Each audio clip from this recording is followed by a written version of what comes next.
Bu to'y hali berib bo'lmaydi. Qachon? Keyingi shanba bo'ladimi? Keyingi shanbaga ham bo'lmaydi.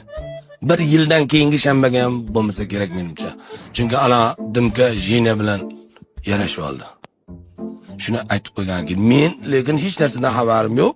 Xohlasangiz yuklaringizni o'zim tushirib berishim mumkin, lekin men bundan uyog'iga ichkari kira olmayman. Bilasiz, xotinimdan juda qo'rqaman. Otash bu yoqqa keling. Men salgina tushunmovchilik bo'ldi shekilli.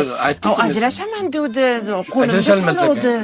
Qo'lingiz o'zingizda qolaverar ekan, kerak emas ekan. Uzoqqacha bormas, yarashgani darrov yana oradan bir soat vaqtli yashamoqchida, shuni aytib qo'yish. Shuni aytib men nima qilaman men endi? Men endi sharmanda bo'laman. Men butun qishloqqa men aytib qo'ydim. Men oldimda bo'lmasa, shu ishlar iltimos qilaman. Salomat qol. Men xotiniman dedim, ota shekil. Ota shekil, meni hamma narsam tayyor, Mabodo o'zingiz bo'shmas. Yo'q, men ona dilpizdan qo'rqaman. Meni nima? Dilpizdan qo'rqaman.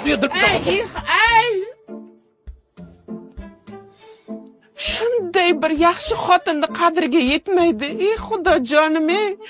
Shunday yaxshiligim bilan tul qolib ketamanmi, ey?